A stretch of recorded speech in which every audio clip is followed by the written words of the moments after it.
அவ்வளோ ஒரு 10 நிமிஷம் ஊற வச்சுக்கலாங்க. கழுவிட்டு அந்த தண்ணியை வடிச்சிட்டு வச்சிங்கனாலே அதே வந்து ஊறிடும். பாருங்கள் எப்படி ஊறியிருக்குன்னு. தேங்காய் கொஞ்சம் எடுத்துக்கலாங்க. ஃப்ரெஷ் தேங்காய் நீங்கள் எடுத்துட்டாலும் சரி. ஆனியன், கொஞ்சம் சில்லி, வெங்காயம், கொஞ்சம் பச்சை மிளகாய், கொஞ்சம் கொத்தமல்லி தழை. தாளிக்கிறதுக்கு கொஞ்சம் சீரகம் எடுத்துக்கலாங்க.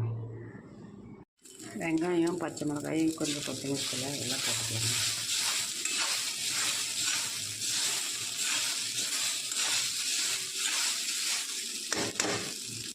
கொஞ்சம் வணங்கின பின்னால் கொஞ்சம் தேங்காய் துருவி வச்சது இருந்தால் போட்டுக்கோங்க. நான் ட்ரை கோகோனட் போடுறேன். கிட்ட காய வச்சு தேங்காய் இருக்குது, அதனால் அதை போட்டு இந்த ஃப்ரெஷ் தேங்காய் போட்டு கலக்கி வச்சுக்கோங்க.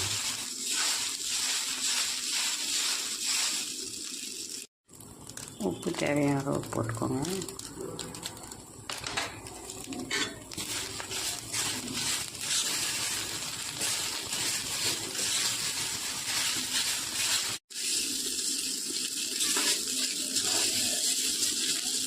நம்ம அவுள் தேங்காய் சாதம் ரெடி ஆகிடுச்சுங்க.